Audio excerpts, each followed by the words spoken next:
언제나 필승! 네, 반갑습니다. 필승입니다. 자, 이번에 분석해드릴 것은 바로 중국 증시입니다. 저는 지금이야말로 중국 증시에 주목을 해야 한다고 보고 있어요. 물론 그 전부터 저는 중국 증시에서는 인생에 몇 없는 그런 기회라고도 말씀드렸고, 저 역시나 투자를 하고 있다고도 말씀드렸습니다. 그 당시에 지금 보시면 그때 이제 세배 레버리지 ETF죠. 이제 홍콩 증시에 상장된 중국 기업들의 세배 레버리지 ETF인 YINN, 그 중국 기술주 두 배 레버리지 ETF인 CWEB를 통해서 말씀드렸었고, 그 당시에 YINN은 16.8달러였습니다. 10% 이상 급등해서 16.8달러를 기록하고 있었어요. 이때가 대략 한 10일 전, 10일 전쯤이었던 것 같습니다. 인생에 몇 없는 기회의 장이 열렸습니다. 2020년 코로나보다 더 큰 기회, 중국 증시, CWEB, YINN, 알리바바, 텐센트 이렇게 말씀드렸고, 그 이후에 주가는 꽤나 많이 오르고 있어요. 일단 16.8달러였던 그때 YIN의 세배 레버리지 ETF가 현재 기준으로는 17.7달러로 대략 한 10% 가까이 오르고 있는 것으로 확인이 되고 있습니다. 제 계좌 같은 경우도 YIN의 CWEB 두 개 모두 10% 이상의 수익을 내고 있어요. 그럼 최근에 10% 이상 올랐기 때문에 더 이상 기회가 없는 거 아니냐 이렇게 볼 수 있겠지만, 아닙니다. 이거는 두 배 레버리지, 세 배 레버리지 ETF이기 때문에 사실 기회는 여전히 저는 꽤나 크다라고 보고 있어요. 제가 직접 이 계좌를 확인하고 있는데, CWEB는 대략 한 11% 이상, 그리고 YNN은 16.4% 이상 수익을 내고 있습니다. 저는 지금 같은 기회는 인생에 몇 없는 기회라고 말씀을 드리고 있어요. 우리 멤버분들께는 정말 기회 딱지가 않도록 꾸준하게 말씀드렸기 때문에 사실 CWEB, YNN에 투자하고 계시는 분들이 상당수일 거라고 보고 있고, 그를 통해서 굉장히 좋은 수익을 내고 있을 거라고 생각하고 있습니다. 그 중에 몇몇 분들은 비중을 꽤나 크게 실은 것으로 저는 알고 있고요. 그만큼 지금의 중국 증시는 사실 2020년도 코로나 때 미국 증시 혹은 한국 증시처럼 절호의 기회의 장이 열리고 있다. 개인적으로는 그렇게 보고 있습니다. 그 이유에 대해서 하나씩 말씀을 드려볼게요. 자, 일단 제가 2월 5일에 이런 분석을 좀 해드렸습니다. 자, 예정대로 금리를 0.5% 인하였습니다. 네, 중국 중앙은행이 0.5% 금리 인하했죠. 가끔 말씀드리죠. 겉으로 보기에 나빠 보인다고 해도 실제로는 좋을 수 있으며, 반대로 겉으로 보기에 좋아 보인다고 해도 실제로는 좋지 않을 수 있습니다. 중국 핵심 기업 레버리지 ETF의 비중을 늘렸습니다. 최근 들어 가치 투자가 답이다, 모멘텀 투자가 대세다 등의 얘기가 많은데, 핵심은 이게 아니죠. 가치 투자든 모멘텀 투자든 그저 수단일 뿐이며 핵심은 손익비입니다. 가치 투자는 가치 및 성장성 대비 저평가된 기업에 투자함으로써 손실폭보다 수익폭을 크게 가져가는 전략이며, 모멘텀 투자는 강하고 빠른 종목에 투자함으로써 손실은 짧게 수익은 길게 가져가는 전략입니다. 두 가지 전략 모두 기저에는 손익비가 있습니다. 수익과 손실의 비율을 제대로 파악하고 언제, 얼마나, 어떻게 투자하는지가 관건입니다. 프린사단 강의 때 중요하게 다룰 부분이기도 하고 뒤풀이 때마다 강조드렸었죠. 수단은 거들 뿐 얼마나 잃고 얼마나 벌 것이냐, 이게 핵심입니다. 현 중국 증시는 2020년 코로나 때와 별반 다르지 않은 기회의 장으로 판단합니다. 누누이 말씀드렸다시피 중국 및 홍콩 증시에 엮인 파생 상품 등이 죄다 터져나가야지만 바닥에 잡힐 수도 있으나, 대표적으로 우리나라는 ELS가 있죠. 그럼에도 지금의 자리는 손익비를 따졌을 때 상당히 매력적인 구간으로 보입니다. 추가 매수를 할 수도 매도할 수도 있는 중요한 시기입니다. 언제나 그랬듯 기회 발생 시 놓치지 않을 것입니다. 기회의 장입니다. 면밀히 살피고 있습니다. CWEB, YINN 투자 중입니다. 이렇게 말씀드렸었고, 2월 5일에 분석해드린 글이죠. 2월 5일이면은 이날입니다. 정확히 이때 분석을 해드렸습니다. 이날 분석해드려서 현재는 꽤나 좋은 그런 주가 수익을 보이고 있죠. 그 이후에 몇 번 더 분석해드렸어요. 2월 8일 글입니다. 자, 중국 생산자 물가 지수가 발표되었습니다. 매우 약하지만 조금씩이나마 반등하고 있는 모양새입니다. 추세가 이어지는 것이 중요합니다. 추후에 발표되는 정책들이 기관들의 심리를 움직일 가능성이 높습니다. 이민들에게 직접적으로 현금을 살포하는 식의 정책이 가장 이상적일 것입니다. CWEB, YINN 투자 중입니다. 중요한 구간입니다.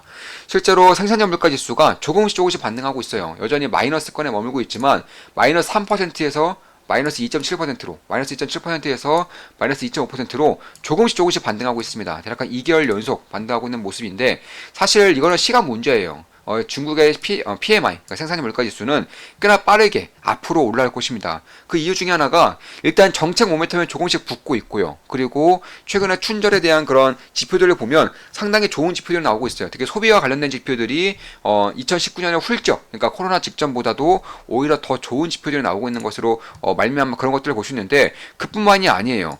PMI 지수 같은 경우는 이 연간으로 발표가 되는데, 보통 작년 4월, 그러니까 2023년 4월부터 본격적으로 악화가 되기 시작했습니다. 그때 당시에 PMI가 마이너스 4% 이 정도가 나왔을 거예요. 마이너스 2.5%에서 4% 그 사이로 아마 나왔을 겁니다. 근데 그렇게 나왔다는 것은 조금만, 정말 생산력 물가지수가 조금만 올라와도 플러스 때의 생산력 물가지수가 가능해진다는 거예요. 지금 보니까 마이너스 2.5%가 기록되어 있는데, 이게 1월달이죠. 올해 4월달 지표가 발표되는 5월이 되면은 이게 플러스로 전환될 가능성이 매우 높다는 것입니다. 왜냐면 작년 4월에 극악의 마이너스 2.5에서 아마 마이너스 4, 이 언저리의 그런 물가지수를 발표했기 때문에 그런 것이고, 그럼 생산력 물가지수가 왜 중요하느냐? 이걸 좀 간단하게 말씀드리자면, 지금 중국의 가장 큰 리스크는 경기 침체죠. 소비가 발생하지 않고 있다는 겁니다. 쉽게 말해서 디플레이션형 경기 침체라는 것입니다.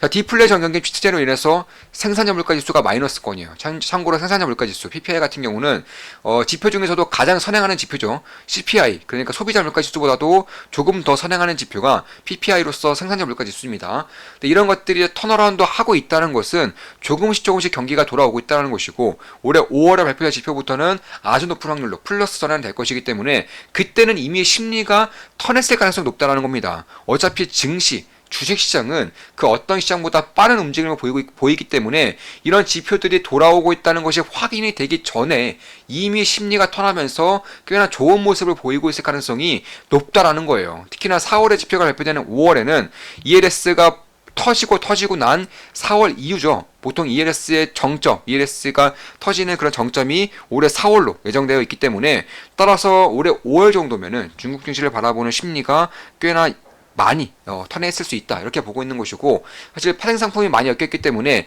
이에 따른 매물 압박이 계속될 수밖에 없는 것은 사실이지만, 그럼에도 지금 같은 경우는 손익비 기준으로 봤을 때 혹은 가치 투자 기준으로 봤을 때 손실의 폭보다 수익의 폭이 훨씬 더 월등하게 크기 때문에 저는 지금부터는 봐야 한다. 저 같은 경우도 14% 이상, 10% 이상 이렇게 수익을 보고 있지만, 그럼에도 저는 추가 매수를 염두를 해두고 있고요. 비중을 꽤나 크게 키울 가능성도 염두를 해두고 있기 때문에 이런 식으로 좀 말씀을 드리고 있는 거예요. 결국 중국의 중앙은행이 0.5%의 금리 인하를 했고요. 만약에 다음번에도 0.5% 이상의 금리 인하를 할 경우에는 미국 중앙은행이 3월달에 했었던 것처럼 0.5% 인하, 그리고 한 2주 뒤쯤에, 한 달도 아니고요, 2주 뒤쯤에 1%의 추가적인 금리 인하가 있었죠. 그때 바닥에 잡혔고요. 그 이후에 폭발적인 상승세가 발생했었습니다.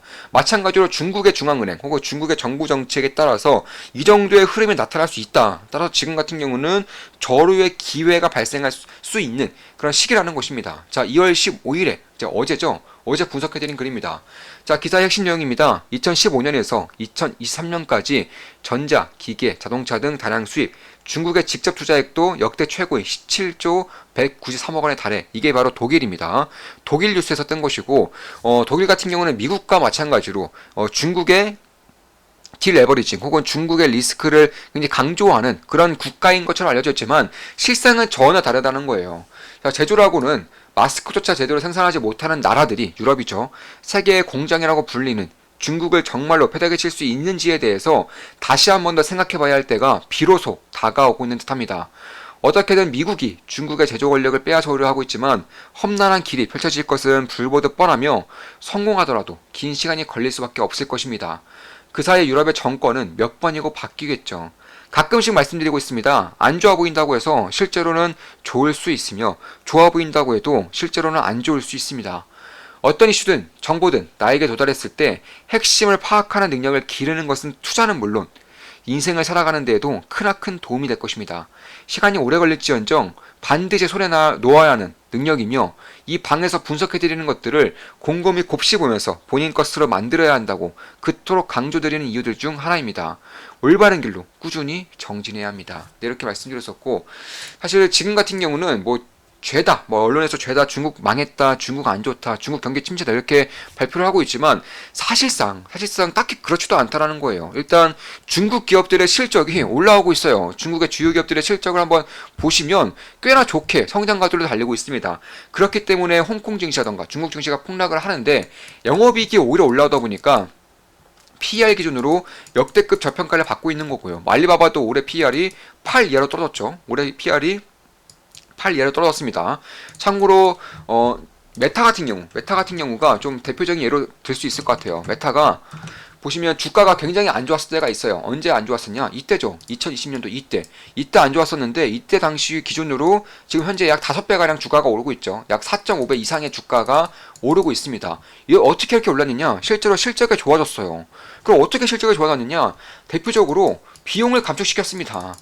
비용 감축. 대규모 임원 간원을 하고, 그리고 메타버스 사업부를 대폭적으로 줄이고, 이러면서 비용을 감소시킴으로써 자연스럽게 실적이 올라오는 그런 구조를 만들었던 것이고, 특히 이 당시에 더욱더 중요한 것이 메타의 PER이 10 정도, 10 이하로 떨어졌다는 것입니다. 10 언저리에까지 떨어졌기 때문에 엄청난 저평가 매력도와 함께 비용을 감소시킴으로써 실적을 끌어올려서 결국 지금 같은 주가의 폭등세를 만들어냈다는 것이고, 이런 것들이 지금 현재 중국 증시에는 널리고 널렸다는 거예요. 성장을 안 하는 것도 아니고, 우리가 성장을 하고 있음에도 불구하고 주가가 폭락하면서, 근데 성장을 하게 되면서 PER이 30, 40, 50에서 60에서 놀던 것들이 10 언저리까지 떨어져 있는 것들이 상당히 제 눈에는 많이 보인다는 것입니다.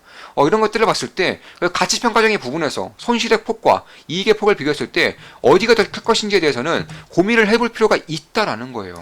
그래서 그런 것들을 봤을 때에도 결국 지금의 중국 기업들, 지금의 중국 증시의 그런 기업들도 비용을 줄이기 위해서 안간힘을 쓰고 있는 것은 물론이고, 그와 더불어서 현재 뭐 알리익스프레스다 뭐다, 뭐 아니면 쉬인이다 뭐다, 아니면 뭐 테무다 뭐다 이런 식으로 해서 중국 기업들이 해외 진출을 가속화하고 있어요. 뭐 전기차는 말할 것도 없고요. 그 외에도 게임도 마찬가지고, 이런 것들을 봤을 때에도 중국 내에서만 놀던 기업들이 해외로 나아가고 있는데 그 경쟁력이 결코 무시할 만한 수준이 아니라는 것입니다. 그래서 그런 것들을 봤을 때 성장성이 앞으로 조금이라도 더 좋아질 경우 지금의 가치평가를 받고 있는 중국 기업들의 주가가 앞으로 어떤 흐름을 보일 것인지에 대해서 곰곰이 생각해 볼 때가 지금 왔다라는 것입니다. 결국에는 아무리 안 좋아 보여도 물구일반이에요. 달도 차면 기울듯이 아무리 안 좋은 것들도 결국에는 차고 차면 기울 수밖에 없다는 것이고, 지금의 중국 증시, 지금의 중국 기업들에게서 이런 것들이 조금씩 보이고 있다는 것입니다. 특히 이제 미국 같은 경우도 재작년이죠. 재작년 10월쯤에 굉장히 주가가 안 좋았죠. 그때 가장 대표적으로 경기 침체 이슈가 있었어요. 지금 QQQ를 기준으로 본다면 2022년도 한 10월쯤이죠. 근데 이때예요, 이때 이제 경기 침체가 이슈가 있었고, 이런 것들을 슬기롭게 대처해 나가면서 실질적으로 패를 까보니까 기업들의 실적이 그다지 나쁘지 않다라는 것이 증명이 되면서, 무엇보다도 경기 부양이 있었죠. 경기 부양. 어떤 부양이 있었느냐? 뭐 대표적으로 은행들에게 돈을 이제 마구잡이로 뿌려주는 그런 BTFPR 같은 정책이 있었고, 양적 긴축을 그 전보다는 덜하게, 그러니까 조금 더 완화해서 하는 그런 양적 긴축의 피봇이 있었고, 무엇보다도 금리 인상을 멈췄어요. 금리 인상이 없어졌습니다. 그래서 이런 것들을 필두로 해서 경기 부양책과, 그리고 실질적으로 경기 침체가 그다지 강하지 않다는 심리가 퍼지면서 이런 식으로 증시가 2배가량 오르고 있는 상황인데, 마찬가지라는 거예요. 중국 증시 같은 경우도 현재 경기 침체 이슈가 굉장히 커요.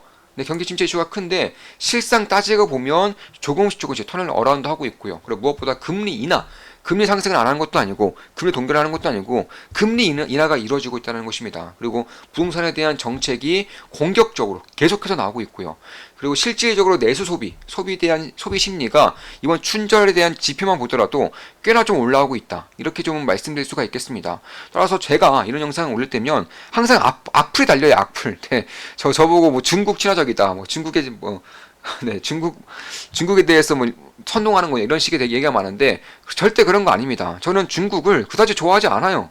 저 중국을 사실상 안 좋아하는 쪽에 가깝습니다. 다만 그럼에도 어차피 자금에는 감정이 없는 거예요. 이런 객관적인 것들만 보면서 손익비를 따지면서 가치평가를 하면서 내가 투자할 자리인지 투자할 자리가 아닌지 내가 투자할 만한 그런 상품인지 투자할 만한 상품이 아닌지 이런 것들을 판단해내는 능력이 정말로 중요하다는 것입니다. 특히 이제 위안화 환율 같은 경우도 조금씩 바닥을 잡아나가고 있기 때문에 위안화 환율까지 턴할 경우 특히나 미국의 금리 인상이 멈췄기 때문에 지금까지 달러 강세를 이끌었던 가장 중요한 이슈 중에 하나가 금리 인상이었다는 거예요. 금리 인상. 금리가 인상하기 때문에 전 세계 있는 자금이 미국으로 빨려 들어가게 되고 미국으로 자금들이 빨려 들어오다 보니까 자연스레 달러의 강세가 있었던 것인데 이제는 이런 흐름이 멈춰서게 되면서 지금까지 약세를 보였던 위안화에서 반전의 그림이 조금씩 보이고 있다는 것입니다. 그래서 그런 것들을 봤을 때에도 거의 모든 것들이 바닥을 잡아나가거나 혹은 오히려 턴어라운드를 하고 있습니다. 지금부터는 볼 필요가 있다는 것이고 저 같은 경우도 뭐 15% 정도 그리고 10% 이상의 그런 수익을 내고 있음에도 여전히 좀 관심을 가지고 지켜볼 필요가 있겠다. 정확하게 16.5% 그리고 10.7% 이렇게 수익을 내고 있네요.